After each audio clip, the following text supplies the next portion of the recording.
Hey. It's that trusty ape guy. Talking about progress? What is that? Forward motion. Personal improvement. I was listening to Tobin, I think it was last week, one of his videos he did. Today is like the one morning that he doesn't stream, and I'm actually up in time for the stream. He was talking about this growth mindset, and I'd heard a bit about that, and so I wanted to look something up on it, and kind of start with that. And so, yeah, do that. I found a short one. There's some fairly long ones on this, but hey, Christian Carpenter, good to see you. So, yeah, I was feeling pretty stoked. Last night's stream was cool. Had Goddess Athena, Richard Madsen, and Captive Death stop by, and I had Secular Rarity in my side chat, which is like freaking amazing. I was like, and yeah, he hung out for like most of the stream. So that was excellent. And so yeah, I just got my notification today. I'll only have the hotspot for 2 more days, and I'll be back on the phone for a little bit. But that's all right. We'll get it back. So I figured I better burn the streaming hours while I can. So unfortunately, I'm still without headphones. I'm gonna have to switch back and forth, mute my mic here and stuff. But yeah, let's see. This is only a little 5-minute video I found. It's a growth mindset versus fixed mindset. From a channel called Sprouts. I don't think I've heard it before, so we'll sub over there. And this looks cool. Looks kind of like the After School channel if you ever watch that.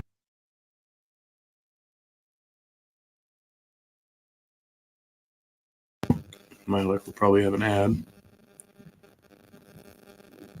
Recordings just got better. Hey, it's Dana from StreamYard. I'm so excited to announce that local recordings are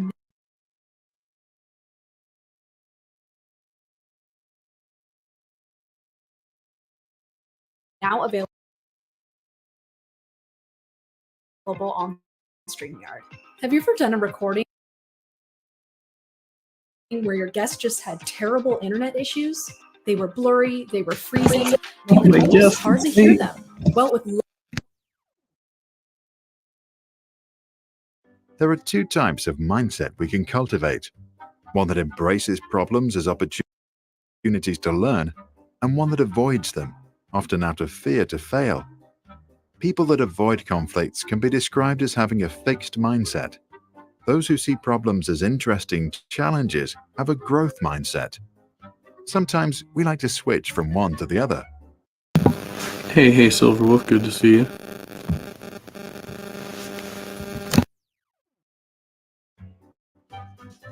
People have a fixed mindset because they believe that basic qualities like intelligence or talents are fixed traits, and that these traits are responsible for success.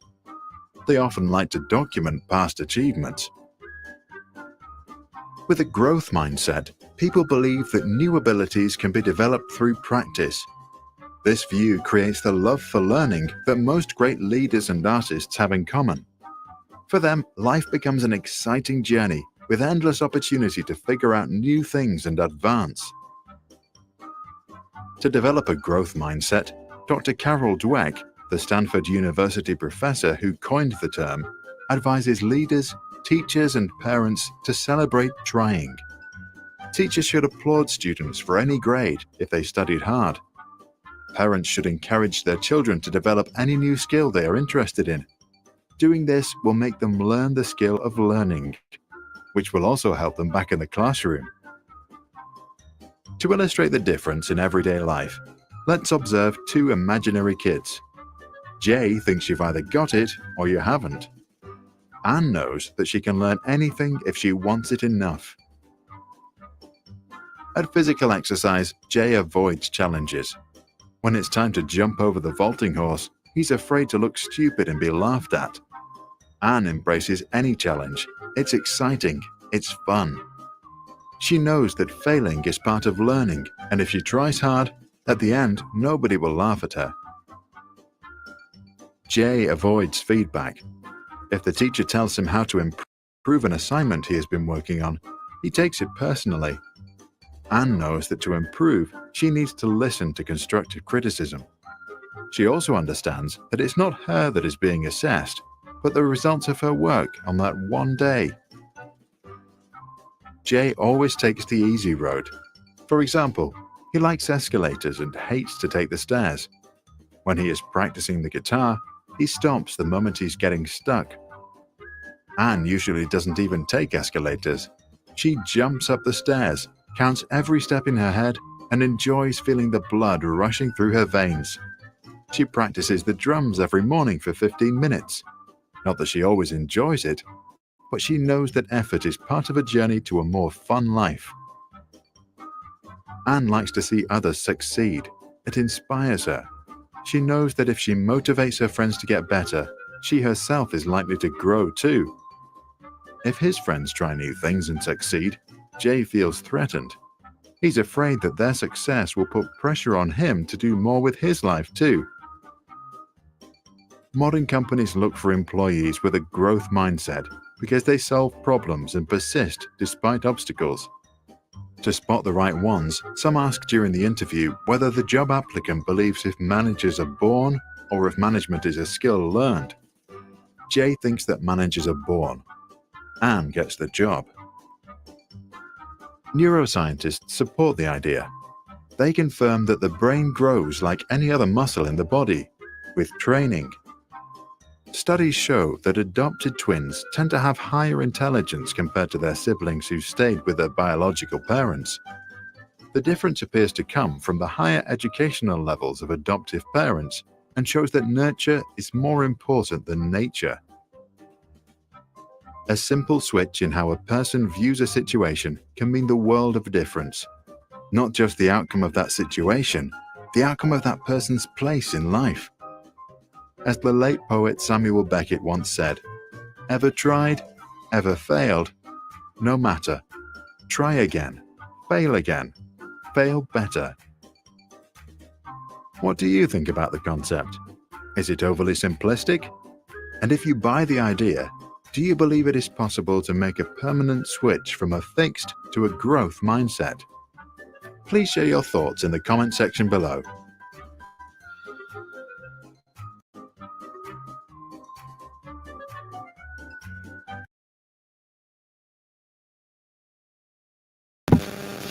And there you have it, growth mindset.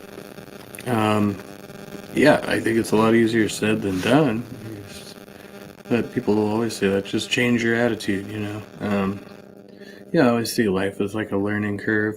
It did interest me what it was saying, though, about documenting things that happen and how much importance I placed on stuff that I had written in the past and like not having it anymore, as opposed to like, well, now I don't write as much as I should because I stay in practice with it, which is like probably part of being in that fixed mindset of like, oh, well, I already, lost all that stuff. So like there's no opportunity to grow there or something, but that's just me being negative. Should Christians have a warrior mindset? Apologia Studios premiere. Just happened to pop in my notifications, so.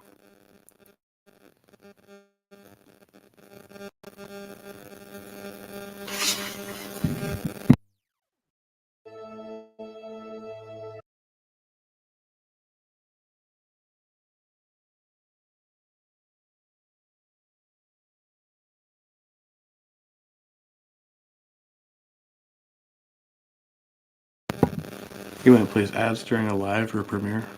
It's like so stupid. And presenting that, and it's it's the Holy Spirit that's gonna lead people to saving faith anyways. We're just we're just vessels that have the privilege to be a part of that. Yeah. And I would look at that as part of the the warrior persona, or the soldier is being disciplined. I mean, other things, I mean, the Bible is full of examples of a soldier type vernacular. Yeah. Right. Exactly. When he says, endure as a soldier, right? With the farmer, the soldier, the wrestler, like the runner of the race, like all those things. There's all sorts of time.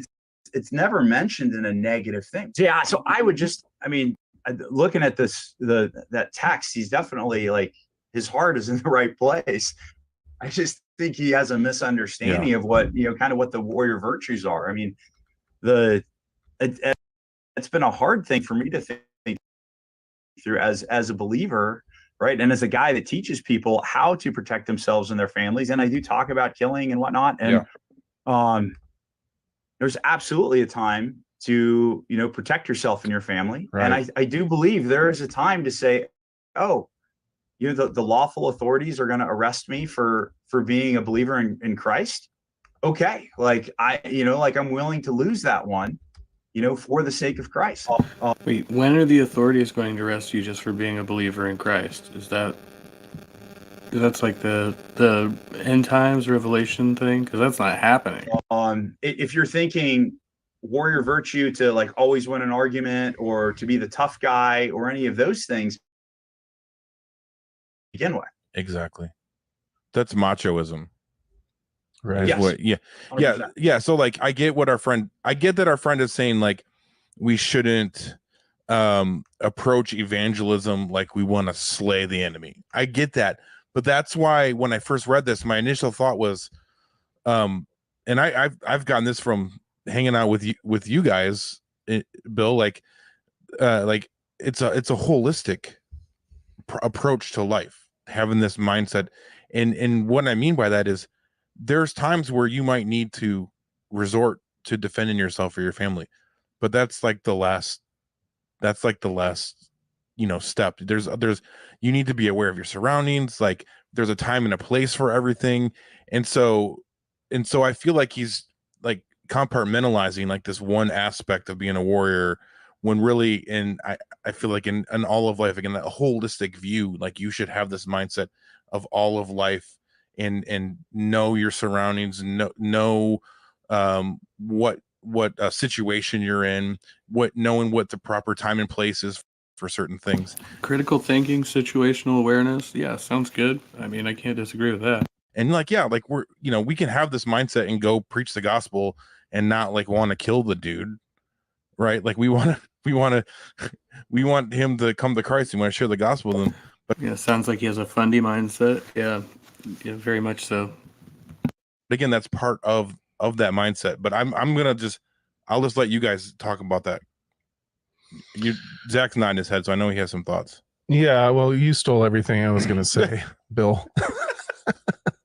No, I think, it's an unbiblically pacifistic type of mentality here, especially when he says, I thank God that I'm not a warrior anymore. Because like you said, there's warrior, military, soldier vernacular that the scriptures are commanding us to put on, right?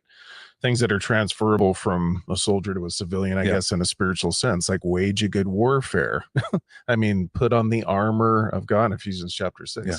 So I think, and especially for me, learning from the military, it's been beneficial to get through hard times. Like when we're counseling people and they're going through incredibly hard times, we talk about putting on the mentality of a soldier, which is self-disciplined and strong and knows how to deal with hardship and is skilled. And that battle, that kind of understanding that we're in a battle, right? That's so good for a person as they're going through, especially like spiritual warfare. Yeah. And they don't know what's going on. And it's just it's God's ordained time for them to go through this and to say to the men and women through the years, hey, let's be strong. Let's be warriors through this. Let's understand we are in a battle. We do have an enemy who's a roaring lion and he wants to devour us. I mean, that's absolutely crucial for them to put on those type of thought characteristics or mentality for them to kind of weather the storm and the fight that the enemy wants to. Yeah, I mean, if you believe all that. My internet's looking a little wonky right now. I don't know what's going on here. right next to hotspot, but I wanted to show you those buds. Let me show you one of these buds. I don't know what they're called. I got these for my birthday. One of two kinds I got for my birthday. The other one's mixed, but these are pretty consistent. And man, they are some tasty little morsels. Just delicious. Oh, I'm loving it. Okay, well, the internet's kind of stable, but not really recovering.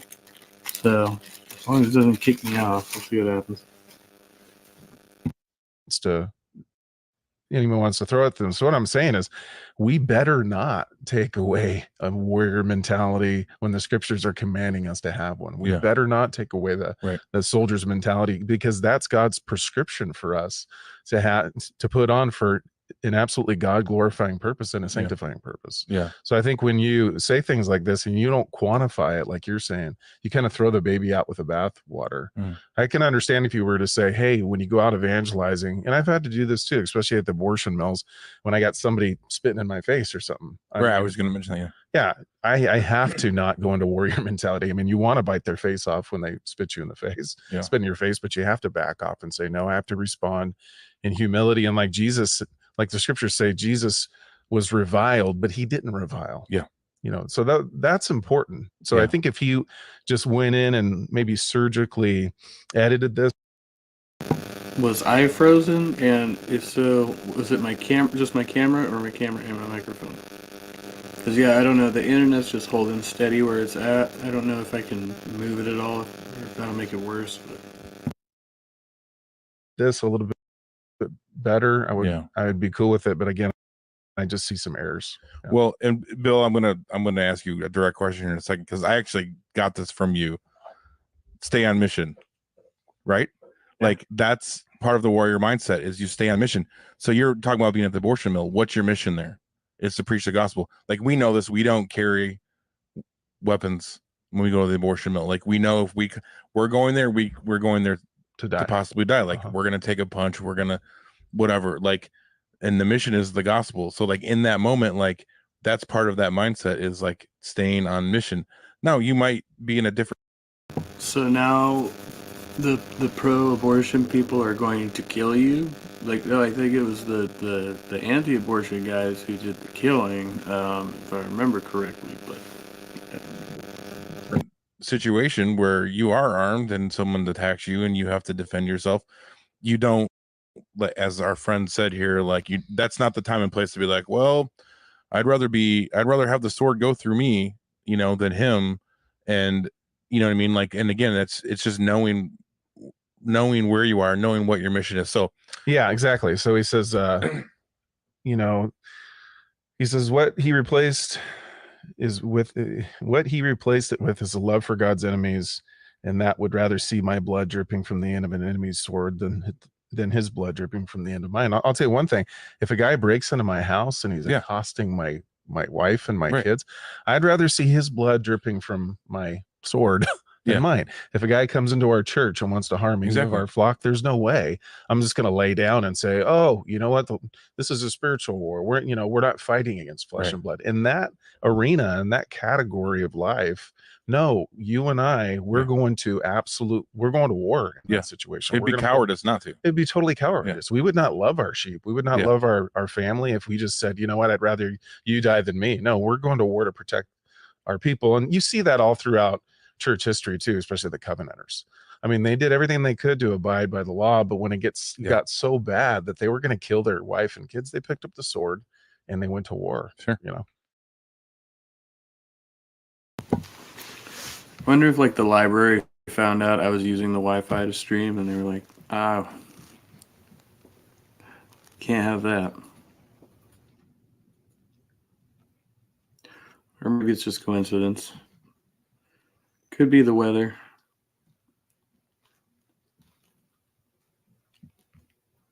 Yeah, it's still like half-assed, like even without the video.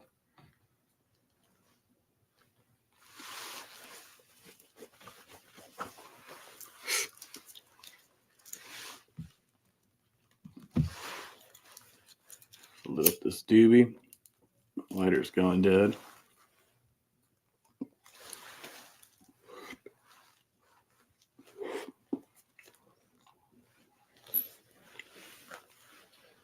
Yeah, I was way too fucking baked last night. That was crazy. Fucking crazy. See, I'm like, I'm gonna use the shit out of this hotspot, and then it's not gonna let me. I'll give you shitty internet connection. It's demons. It's the library Wi-Fi demons. I was over on Orlo's channel yesterday. It was yesterday, and for a little bit we were talking about that because he was talking about demons. I was trying to get into why he believes certain things were demonic, and yeah, still can't wrap my head around it. You know, just not into that shit.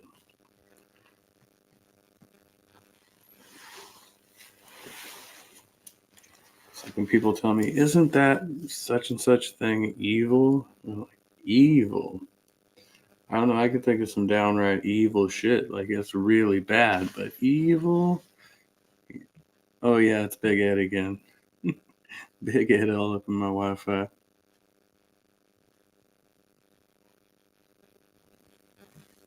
Yeah, Richard will make your brain work. He keeps it going. Oh, my joint went out. Too busy talking, spacing out. I don't know what I'm gonna do next. We could finish the video from last night, but kind of killed it with the commentary. Just knowing, well, I didn't know the guy's whole story before. This guy David Wood that we were listening to, and he starts telling the story in the video. He tried to kill his dad with a hammer, and then he became a Christian in prison after that. And I guess the only thing that keeps him from trying to kill his dad with a hammer is Jesus. More power to you, buddy.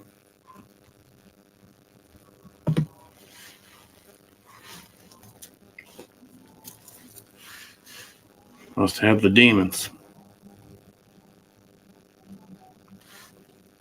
Ooh, here's a good educational video I have on the watch later list. It'll probably get me. I think I got a copyright strike for these ones last time, it wasn't a strike. It was like one of those copyright things, but it's not a strike, so that's fine. It's from Crash Course. Did one on speciation.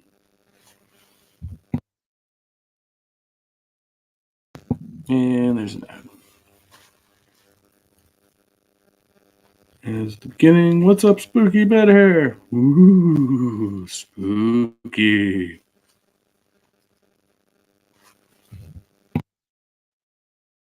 The only spirit I believe in.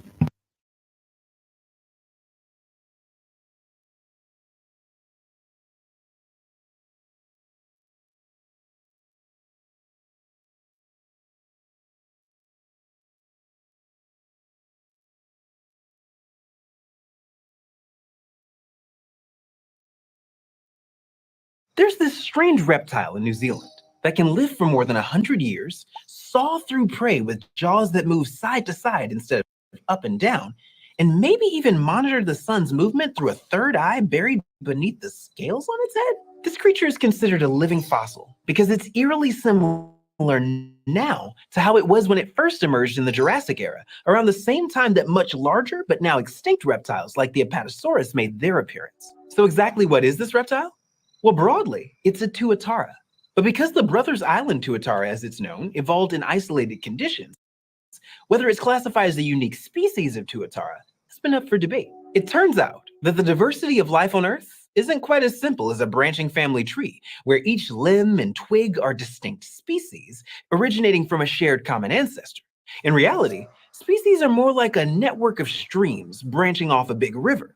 Those streams can diverge, cross with other streams, split away, and link back up again later. and it's not always clear where one section of water ends and another begins. Hi, I'm Dr. Sammy, your friendly neighborhood entomologist, and this is Crash Course Biology. Sorry, guys, I think I dropped my theme music. Oh, wait, here it is.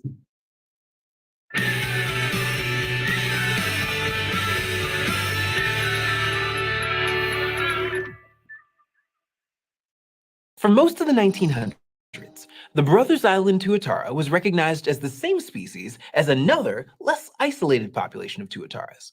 Lumping these two types into a single species gave the impression that the Brothers Island tuataras were doing better than they really were, surviving in a fairly widespread area in New Zealand. That is, until 1990, when DNA evidence suggested that the Brothers Island tuatara was in fact a distinct species. This led to special protections as it made clear how few of these creatures there really were. But then, in 2009, additional DNA evidence complicated the picture, showing that the Brothers Island tuatara are not quite as distinct as previously thought. So now we're back to thinking of all living tuataras as one species. What all this illustrates is just how tricky it is to draw clear lines between species. But we keep trying, because where and how we draw those lines can impact how those species are protected and whether or not they survive. And understanding differences between species can help us piece a little more of life's great puzzle together. But where do new species even come from in the first place? The evolution of species is called speciation. And this process of one species splitting into two falls between the little view and the big view of evolution.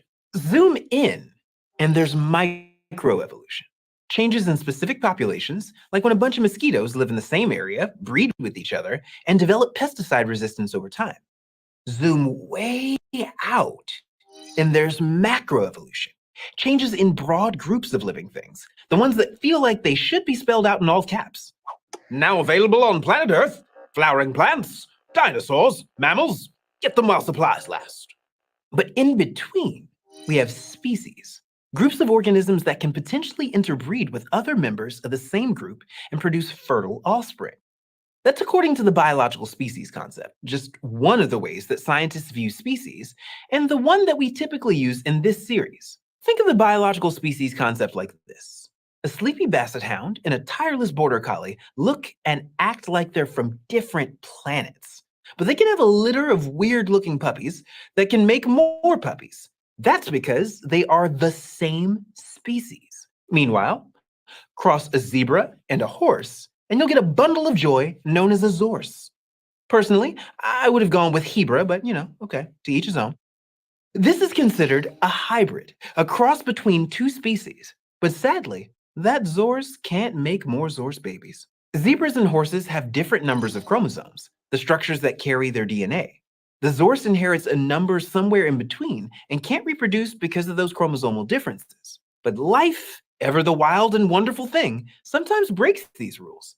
There are some hybrids that can reproduce. You might know of a few of them, without knowing that you know, if you've ever bitten into a juicy plum cot, otherwise known as a hybrid plum apricot. But it's not only plants. There are hybrid animals that can reproduce too, including some lizard females that don't even... Oh, hey, Hillary, it's good to see you. Yeah, we're checking out some bio right now. See, I was watching your stream earlier. I wanted to check out some more. That was fun. I was working, just working. Yeah, thanks for dropping by. Big love, man. Don't even need a male to do so. And that throws a monkey wrench into our biological species concept, which is why biologists have proposed other ways of drawing. I may open this up if I don't get kicked off the internet. Right now, I'm kind of testing the limits here. And some funky tech issues. But what else is new? Lines between species, like the phylogenetic species concept, which focuses less on who can breed with whom, and more on ancestry and evolutionary history. Or the ecological species concept, which parses species based on differing environmental conditions, like how polar bears can live in a different environment than grizzly bears. These are just a few of the ways that scientists think about dividing up species. And we haven't even mentioned DNA testing as a tool to determine species, even though it got us into a pickle with the tuataras. DNA analysis can help us understand how certain groups of organisms are distinct. But Like the other methods, none of them can draw clean lines in every case. There are simply always exceptions. Whatever we think we've figured out, life tends to be way ahead of us. That said, in most cases, for any two species to be distinct, there must be reproductive isolation or an inability to interbreed. Something more than a Romeo-Juliet-esque feud between families or a heavily chaperoned school dance. Sometimes those barriers are prezygotic, meaning the stuff that stops mating or fertilization of an egg from occurring at all. But could be sheer distance, like if two coconut crabs live on different islands, making romantic meetups impossible. It can also be behavior, two bees whose calendars aren't synced up, so they're looking for love at different times of day. Or there can be a mismatch between physical parts, like damselfly species with reproductive bits that just don't fit together. Or a cup-shaped flower might attract pollinating bees, but those bees will never spread their pollen into a trumpet-shaped flower with an opening fit only for a hummingbird's beak. Basically, it's not you, it's me. Or barriers to reproduction can be post-zygotic, meaning fertilization happens, but the family tree ends with the hybrid. Sometimes something goes wrong while the hybrid is still developing, so it doesn't survive. Other times that hybrid can survive, but can't reproduce, like we saw with the zorse. When these barriers happen, populations drift apart, and new species can emerge, like when two populations are geographically isolated from each other, so they're no longer swapping genetic material. That's called allopatric speciation. Like many long-distance relationships, organisms grow apart when geography gets in between them. Except instead of long airport goodbyes and never getting their favorite hoodie back, something else can transpire. One species can become two. Let's head over to the thought bubble. The Grand Canyon is big. Like bigger than the entire US state of Rhode Island. But to a tassel-eared squirrel in a forest oasis surrounded by canyon and desert, those barriers might as well be an ocean. At some point in their evolutionary history, some intrepid squirrels ended up on the Kaibab Plateau, a cool, isolated, high-elevation forest just north of the Grand Canyon, surrounded by desert. And they've remained there, far away from their cousins who stayed put on the canyon's south rim. With time and distance, the Kaibab squirrels have lost touch with their southern kin, the Abert squirrel. Way up on that plateau, they've drifted apart genetically. They've evolved a look all their own, too. Smudged charcoal coats and creamy white tails. The Kaibab squirrels and the Abert squirrels still have some things in common, like tasseled ears and a huge appetite for ponderosa pine cones. But there hasn't been a family reunion since. So today, biologists consider the Kaibab squirrels a subspecies of the Abert squirrel. Different enough that they can't be lumped together, but not so much that they've become a new species. But the longer the Kaibab squirrels stay put on that plateau, the more they'll drift apart from their cousins. Speciating in paradise. Maybe someday they'll be considered a species all their own. Thanks, Thought Bubble. So when geography sets populations apart, allopatric speciation can arise. But new species can also emerge without any isolation at all. Sympatric speciation happens among organisms on the same home turf. One way this can go down is when traits that attract mates become more common in a population over time, and that's called sexual selection. With enough momentum, it can send the speciation wheels a-turning. Take cichlids, for example. Little fish that have diverged into over 500 different species in... My ex and I years ago used to keep cichlids. They're pretty interesting little fish. Eastern Africa's Lake Victoria. No matter the species, the females prefer bright, flashy males. Among the bottom-dwelling species, males are mostly red, a color that stands out better on the bottom of the lake. In the shallower parts of the lake, blue colors catch more light and more eyes from the choosy females, so surface-dwelling males tend to be blue. But as the environment changes around the species themselves sometimes change. As Lake Victoria grows murkier from pollution, there's been more interbreeding between these once distinct species. It's harder for females to be choosy about colors when they can't see well. So as red and blue get blurry, so do the boundaries between species. And sometimes, two species that split off from each other find their way back together. Differences in habitat can also drive sympatric speciation. That's what's happening with these blind mole rats, for example, which live in an area split between two types of soil, Renzina in one area and basalt on the other. Now that might not mean much to you or me, but it's a big deal between blind mole rats who spend their lives tunneling through the stuff. And DNA shows that Renzina-specialized mole rats are sticking together, having Renzina-specialized babies, while the basalt-loving mole rats are pairing off with fellow basalt lovers, and they've been slowly splitting apart for the past 200,000 years. But sympatric speciation can also happen really fast, in a single generation, through polyploidy, a process where offspring inherit more than 2 sets of chromosomes. Sometimes that's due to a mistake when either the sperm or the egg being used in fertilization has twice as many chromosomes as it's supposed to have. So instead of ending up with the same number of chromosomes as their parents, the offspring end up with twice as many, or 3 or 4 times as many, and so on. And they're most likely to reproduce with individuals that have the same number of chromosomes they do. Polyploidy can also happen when hybrids produce fertile offspring with extra chromosomes.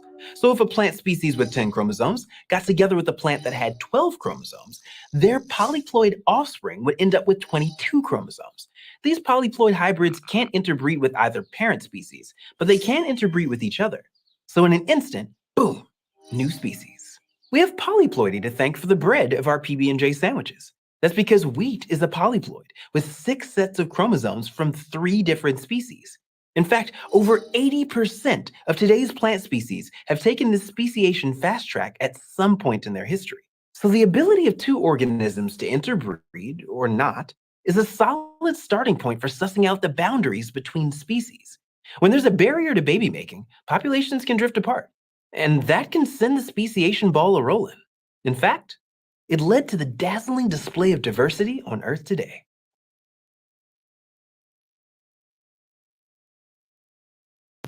See, yes, you are in school again, Silverwolf.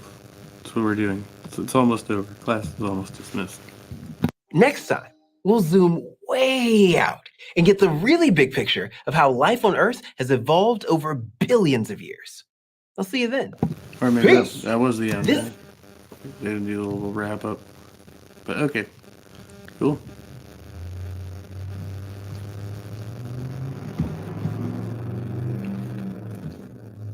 Yeah, that was that video. Little brush up there. Here's like the biology videos.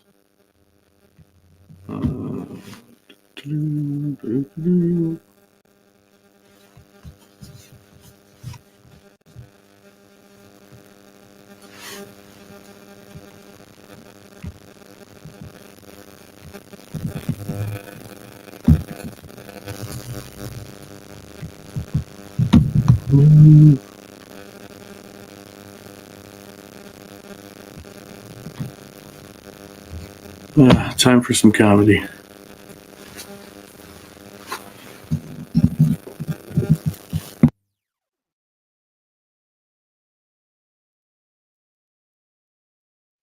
We're done with him. He wants to behave like a little child. You're going to be treated like a child.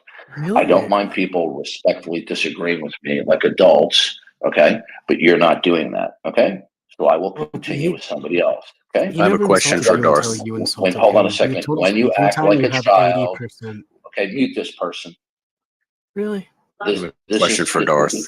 Hold on a second. This is not a room for ankle biting or trolling or catcalling. If you want to disagree, you are going to do it in a mature adult fashion. Otherwise, you will get server muted. Okay? Now, there was somebody else who wanted to make an objection? No, not you, objects. Just wait a second. Yeah. Okay. So when I present my line of reasoning, it's either people don't understand it or don't want to understand it. It's usually the latter. And then they just start quibbling, okay? Without invoking that which is eternal, that which is without beginning, to contextualize those things that do begin, then what you're going to have to offer is either an infinite regress, which is simply untenable, undefendable, and it's not coherent, okay? Or you're going to have to say that temporal states come into existence for no real reason at all, which would mean they're not contextualized, okay? So the only way to ultimately contextualize temporal states is by a reference to that which is eternal, without beginning. Okay. Now, does anybody else have objections or questions? Okay, what did you want to say, objects? So when you say actual, I understand that only because I believe in things like being, the eternal, things like this.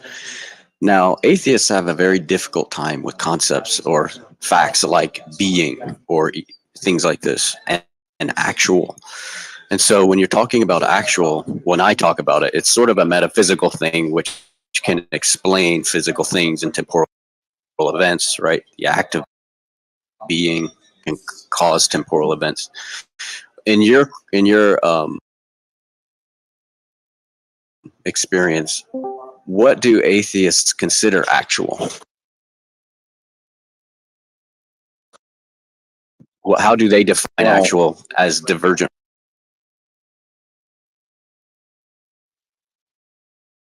from you? Well, they're usually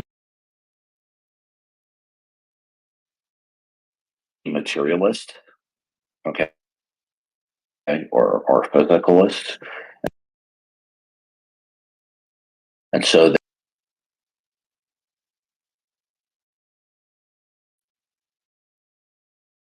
there's one world, okay, as opposed to, let's say, the creator creature distinction, where there's God and his creation, and they just believe that there is an innumerable or unimaginable number of particulars that just behave in a certain way, where there are emerging properties. Okay, just this hierarchy or cascading emerging properties. Yeah, that kind of made sense.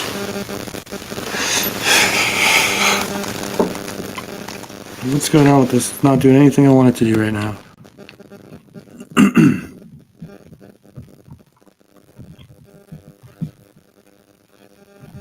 I know there was another funny bit in there.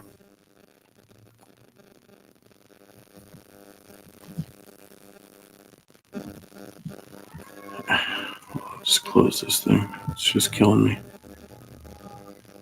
Here goes the fire truck. Fires all day. So back. So like 3 fires within a mile of my house. Driving home from work.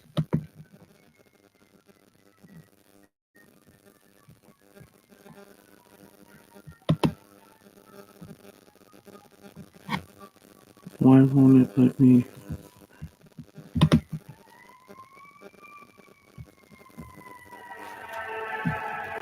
What the?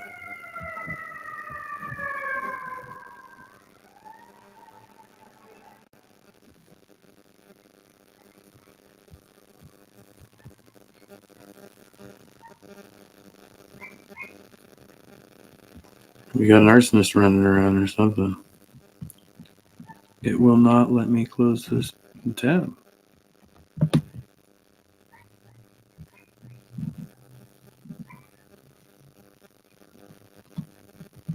Okay, we got it. What's up, Red Pill Matrix? Yeah, I'm just over here breaking the internet. Okay. So that happened.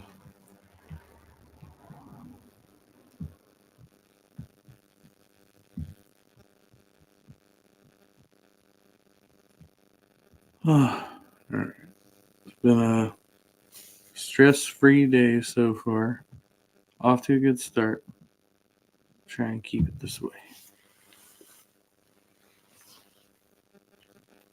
It's time for a little tunage.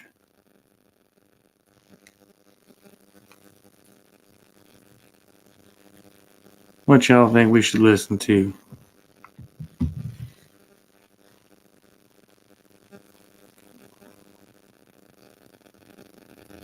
Somebody say punk rock?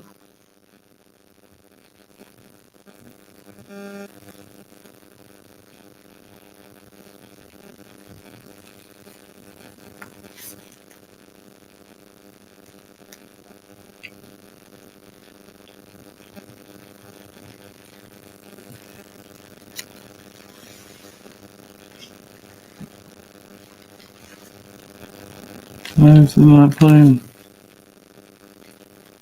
What the hell's going on around here?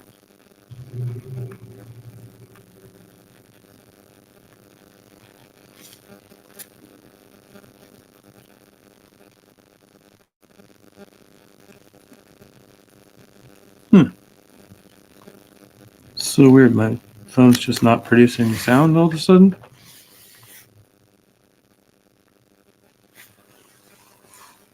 I don't understand it. Working just fine before. Oh, I guess it's just that track. Yep. Now it's gone.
That was Screeching Weasel with Cows.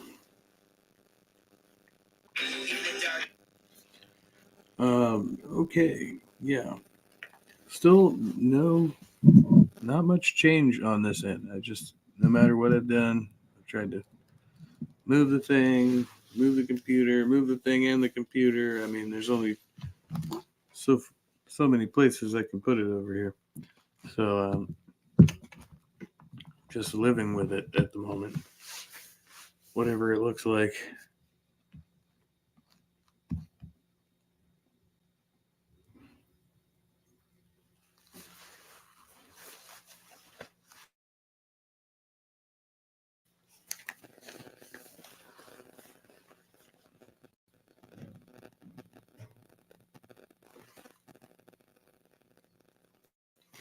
Crash and burn.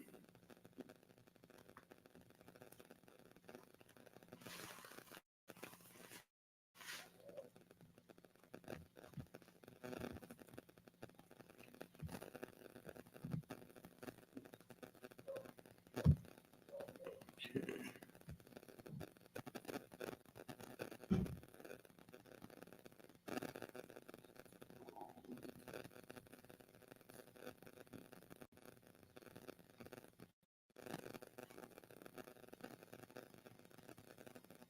And yeah, moving oh so slowly. See, on this end, it says I have strong connection, but of course, the StreamYards.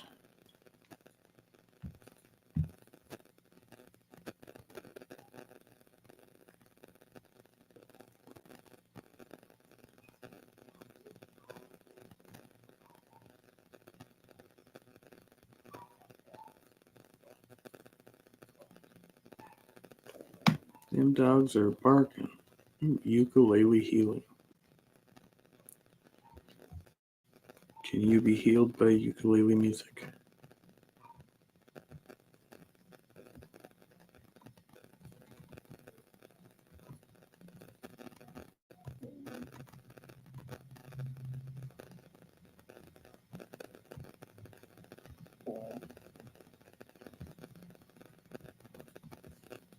Where? Oh, there it is.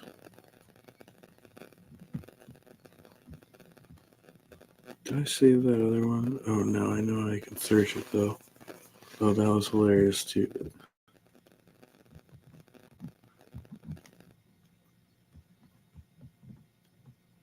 Should I? I feel like now I should. Like now that I brought it up. Okay, yeah, let's do that.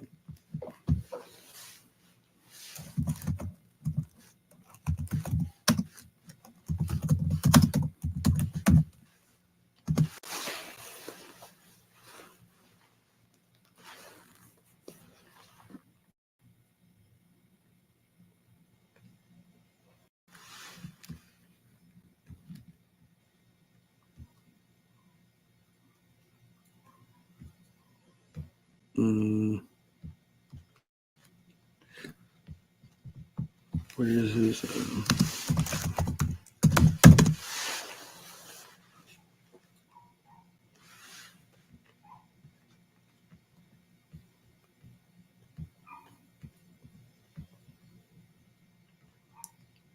Oh, come on.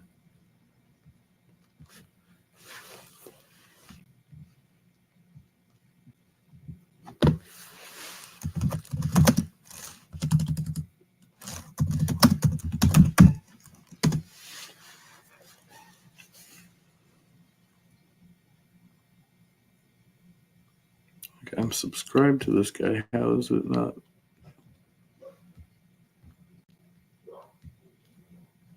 Did he remove his channel? I swear that just came out.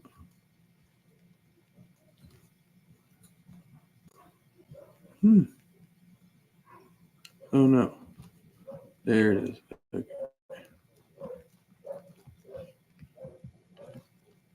So I guess I'm just going to let this one play. And I think I might have spoken to this guy once. But I heard about him through somebody else in the skeptic community. And so this is his,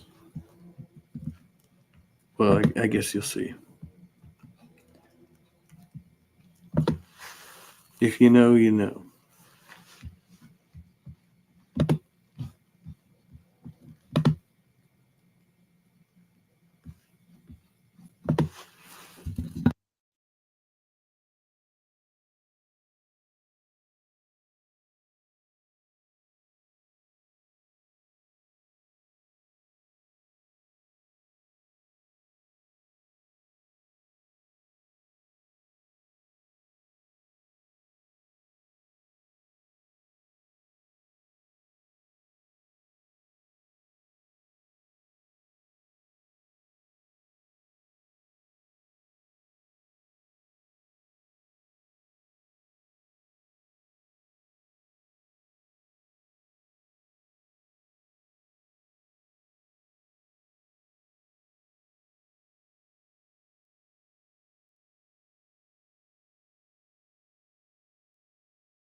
Kenny Boomer is not a racist. Whoever is saying this, you don't know Kenny. I've known him for 38 years. I've lived next to him for years. We have been friends for a very long time. Whoever is saying Kenny Boomer is a racist, cut it out because you don't know Kenny.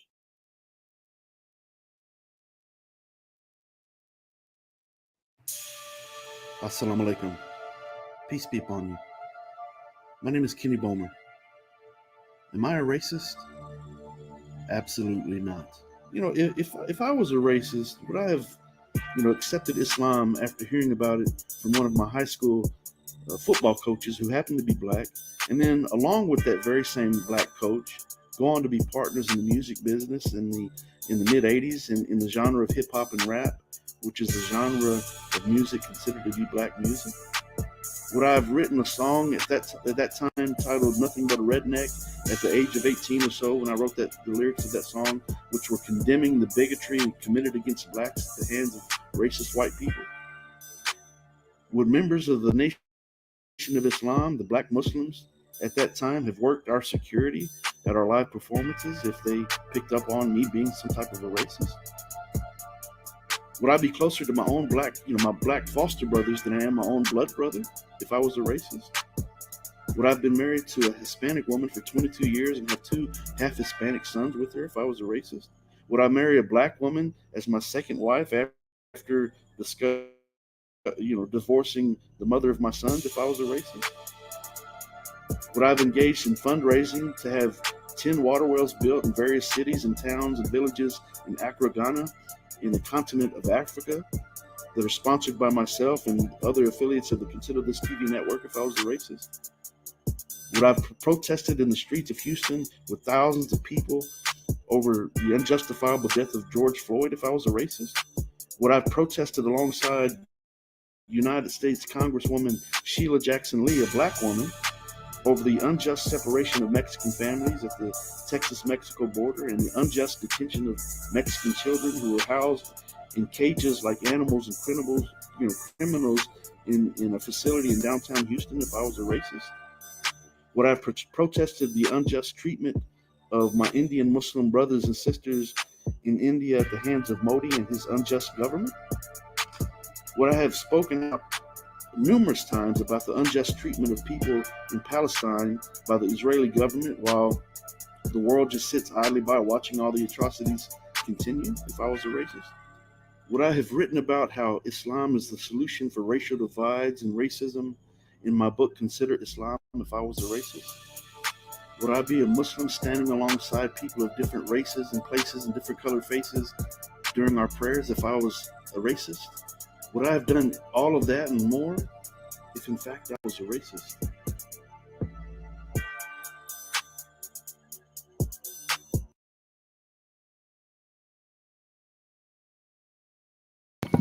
So you see, obviously Kenny cannot be racist.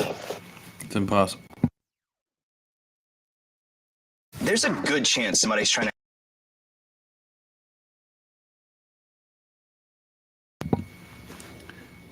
I mean, that, how can you argue with that?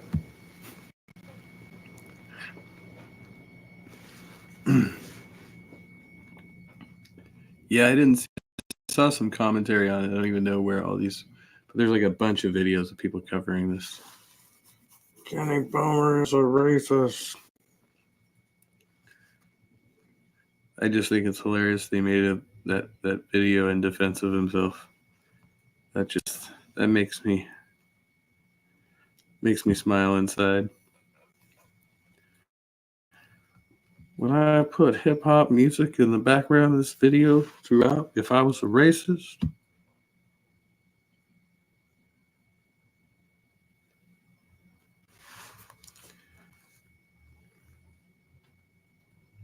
Not a racist. He got his black friend to vouch for him too. Road, but if you're ready.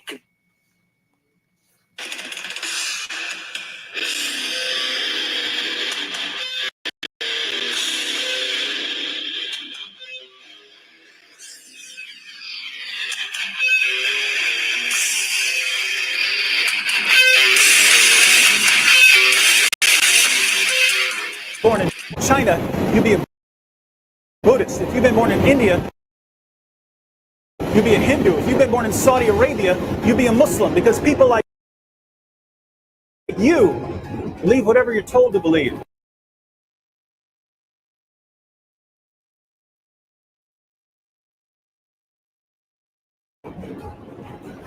I've since heard other atheists say the same thing in almost exactly the same words. So I take it that this is a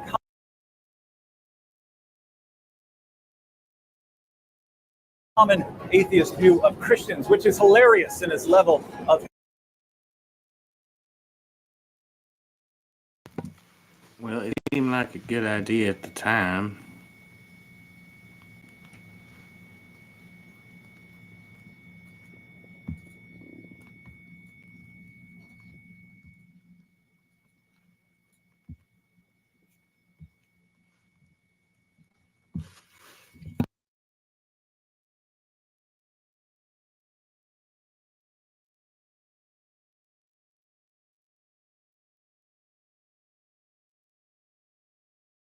Hypocrisy. I believe that the universe exploded out of nowhere for no reason, and that life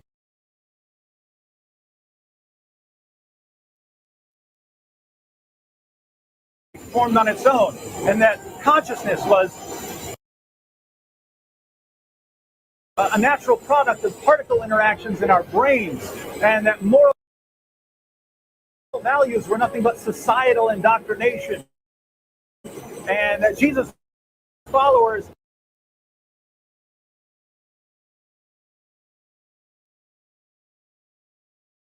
made up the story about him rising from the dead because they wanted his message to spread.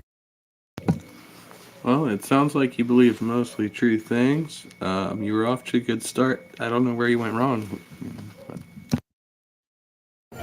I believed all of this without anything remotely resembling a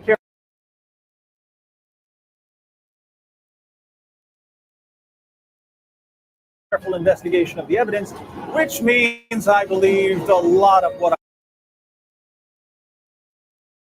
I'd been told. But I'm pointing a finger at the Christian. Why? Because it's much easier to make fun of someone I else. can't say my internet seems to hate David Wood more than any other video we've tried to watch today. So that's something to be said for them demons. Do the difficult work of putting together a coherent, well-grounded belief set. Something interesting happened when I made fun of Randy.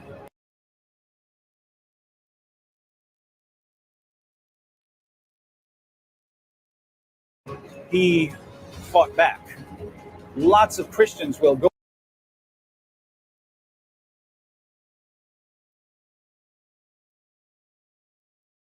into retreat mode if you start arguing with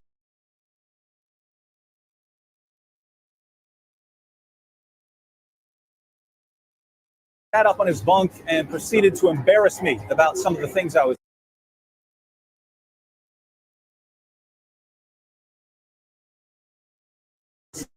saying.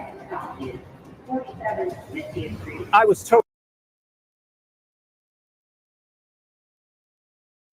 totally shocked.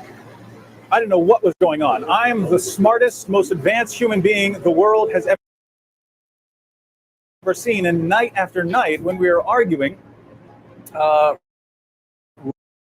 Randy was just taking me to a school, and he wasn't. Oh, okay.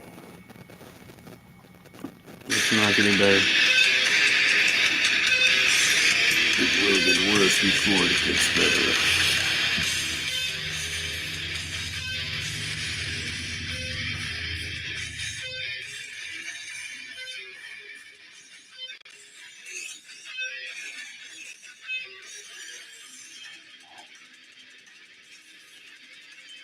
Oh, I don't know what to do with this guy, fuck.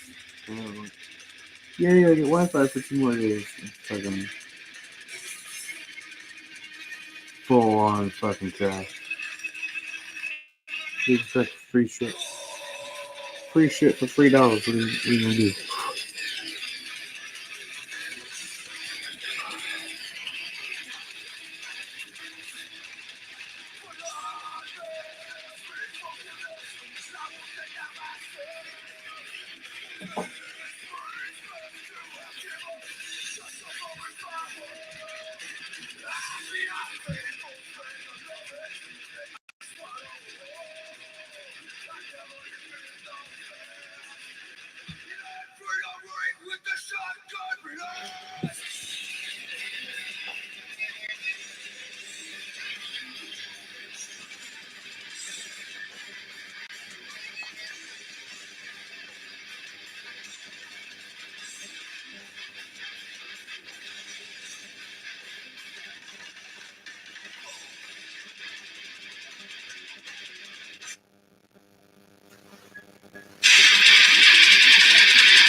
I wonder if I actually tether this hotspot.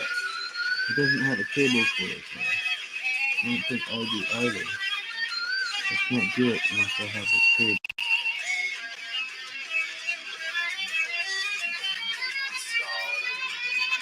That works.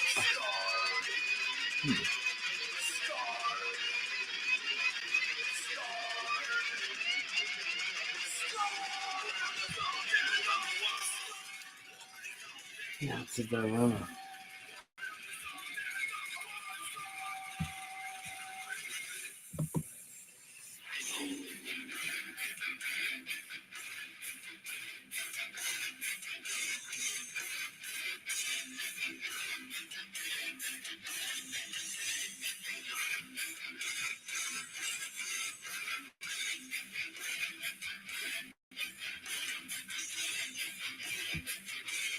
I'll take one more run at this shifty character, like halfway into the video. But I'm not holding my hopes up. Whatever they call that thing.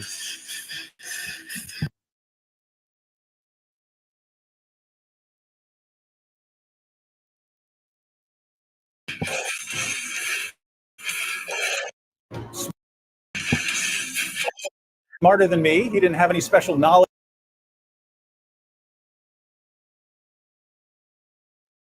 or degrees. He wasn't a scientist or a philosopher. He just had an annoying habit of questioning everything I would say. And when I would try to answer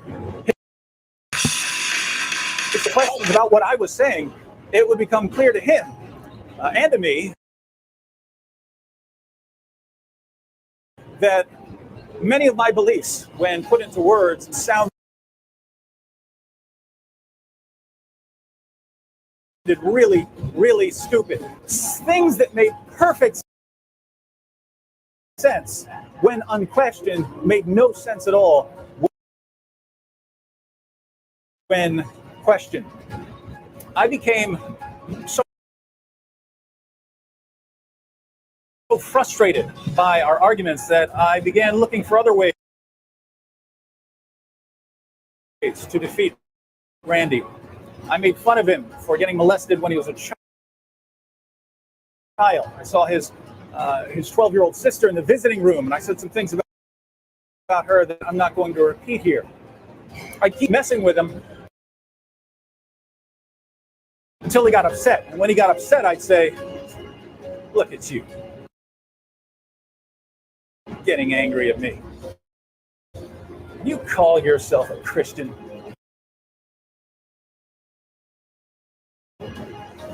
Oddly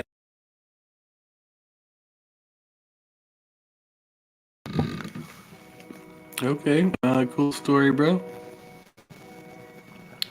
Cool story. Not getting better. I call bullshit, but I mean, basically just saying you're a generally shitty person, like, and blaming it on atheism, like, that shit's all just on you. Like, that's just you being a shitty person.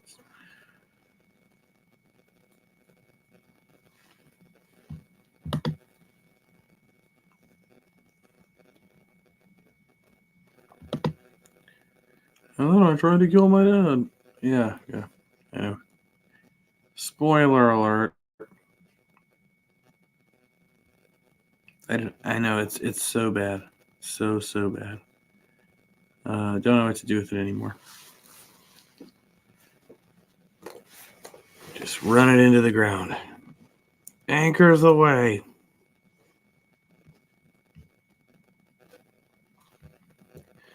This has been another Trusty Ape co-production. No. Probably would have had better luck streaming from my phone, except I can't share video that way. So kind of makes it difficult. But yeah, I've only got 2 more days with the hotspot, so we'll see how that fares. It's been amazing so far. It's been just great. And having no headphones or earbuds, that really helps a lot too. Yeah, for professional type streaming and video reviews, Like, okay, so this guy, Boring.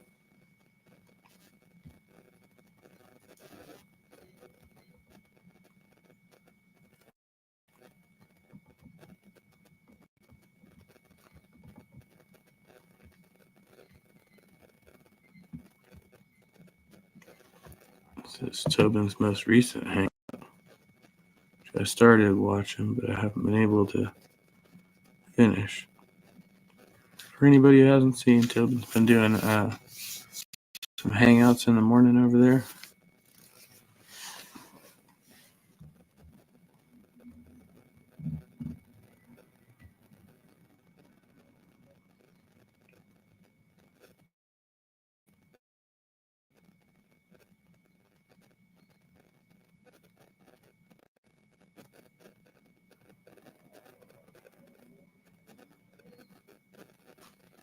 And if this works, we may get to actually watch some of it or something. Or maybe not. No idea what's going to happen at this point.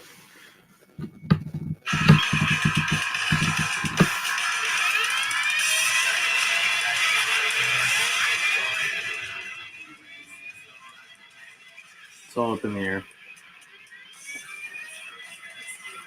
I should have already hit that. Apparently I do. Just waiting for you to catch up.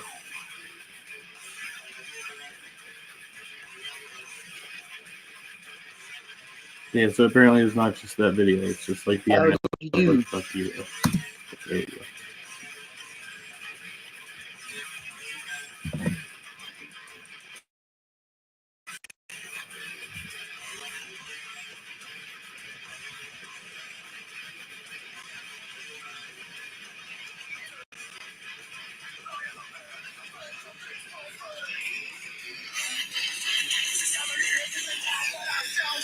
Just getting the day going.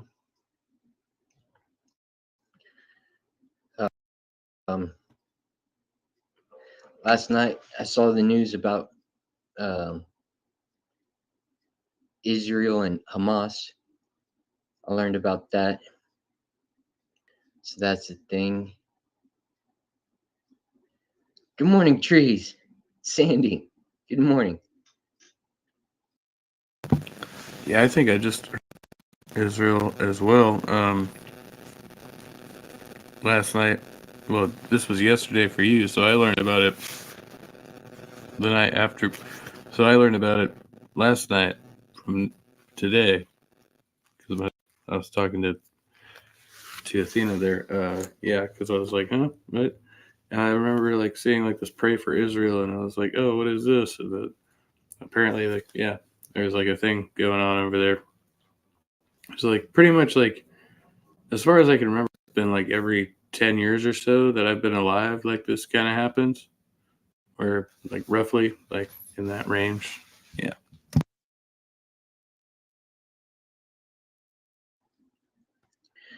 Yeah. That's kind of like disappointing. Like I didn't like what I was hearing. I was disappointed about the Israel and Hamas. Palestine, I think is like where all that conflict is happening. Mordecai, I do agree with that because there's people who are making the bullets and the bombs and stuff and all the machinery that helps deploy those ammunitions into their enemy.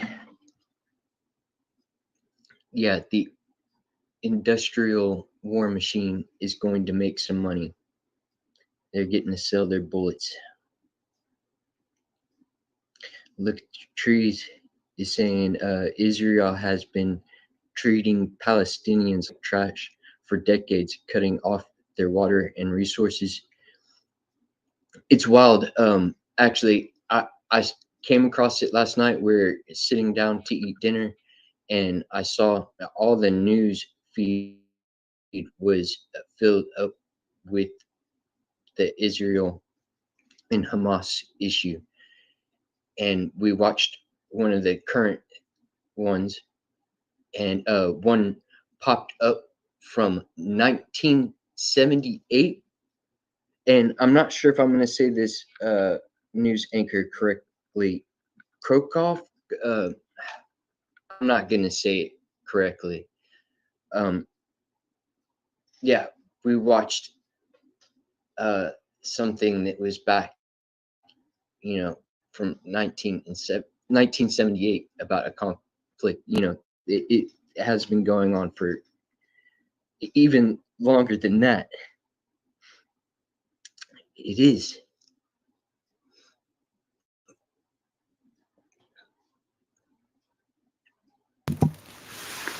Yeah, it's like anytime, like in wartime, it's just like, we're here. Like most of us feel really helpless because we're not involved in the war effort, and we're not like,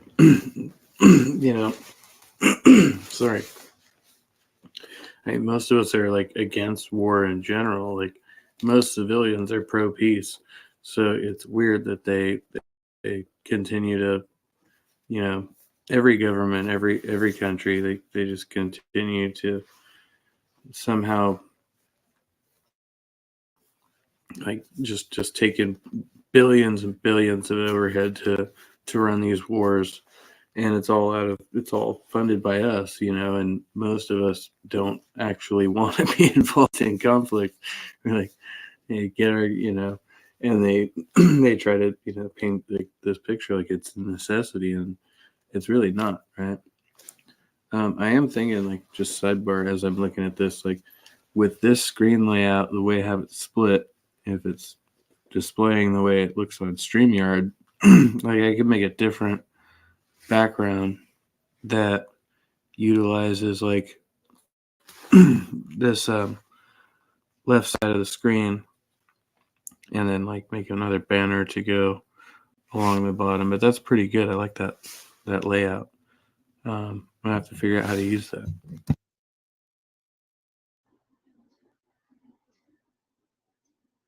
Yeah. So I seen that. I have been informed of that stuff. All these conflicts out there.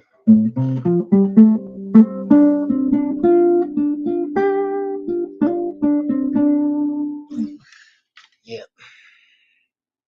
Just getting my fingers warmed up.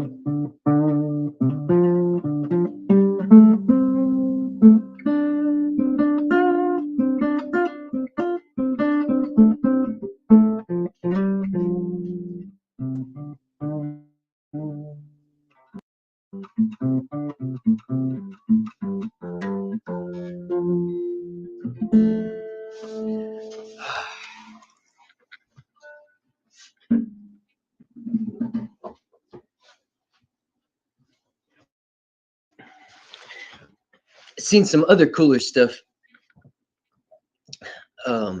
Something I thought was pretty damn cool. There is a company called Rewind, and it's like a necklace, and it has a microphone attached to it, and it will record everything you say throughout your day, and it holds it.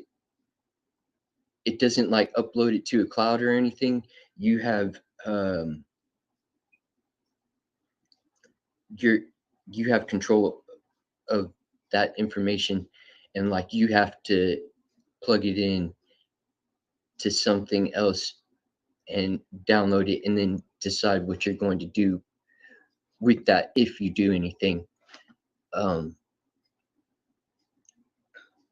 thought that was a pretty interesting new tech thing that has come out, along with another thing that is a pendant, and you can talk to it to do ChatGPT and stuff like that, and you can hold out your hand and it will beam a message onto your hand, or the time and date and all that stuff. Pretty wild, pretty cool.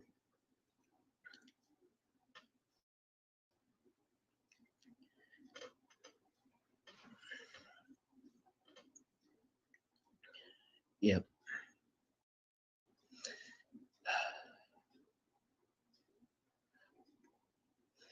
I've got a new video that was released this morning, a little music video, and I did some puppeteering with that and like forced perspective to try to make things seem larger than they are. Yeah, that one was fun to play around with, and Kendra and my youngest son. That was an awesome video, awesome song too.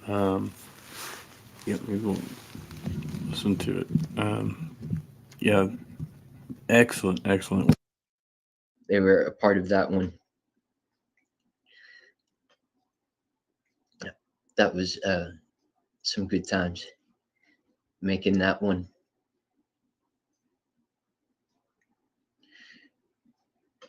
And I'm in the process of getting it to where I want to record a live performance of Kendra and I performing the Truth Claims album, or not Truth Claims, the Fallacious Thoughts and Behaviors. I want to do a live performance of that. I've been working out through the issues to be able to do that. I am going to pre-record it and then put it out, but I want an uncut one. I want to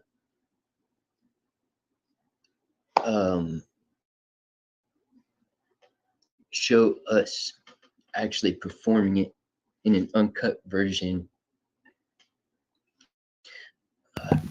Nice. I think that'd be excellent.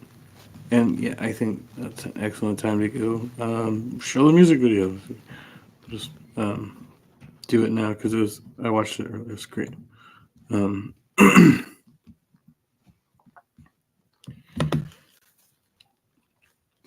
figure out where we go from here, because I don't know what I'm going to do. Now I know I need to, get dinner and get myself prepared for another day.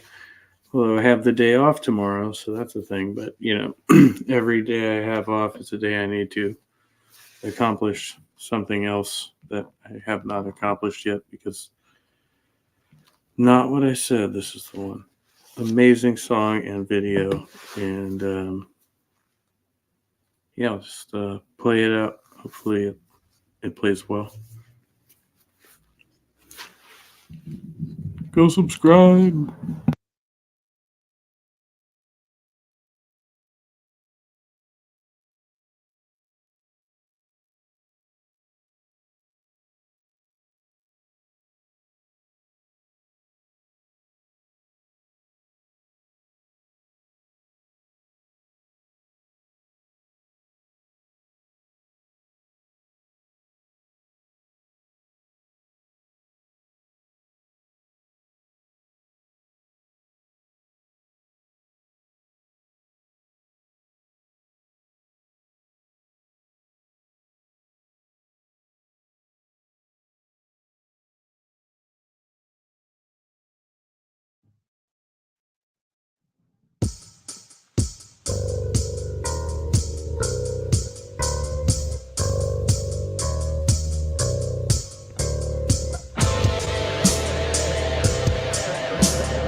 So I just realized CC probably couldn't hear me say goodnight because earlier when I paused because I was still backstage, right?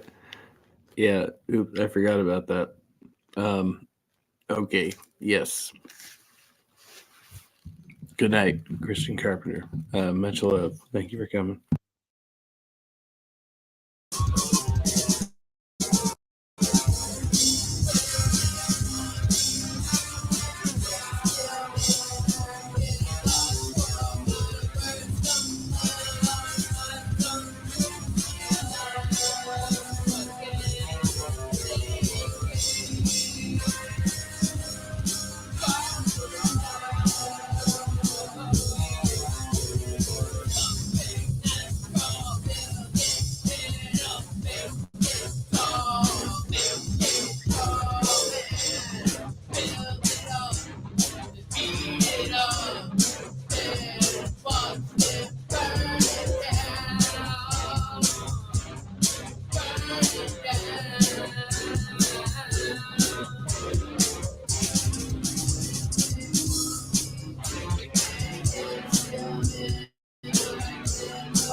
Yeah, I absolutely love that one. Not What I Said.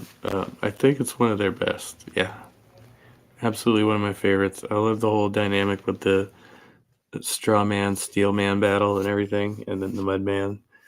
Yeah, that was really fun. Yeah, great fucking song. Yeah. So yeah, that's what I got, and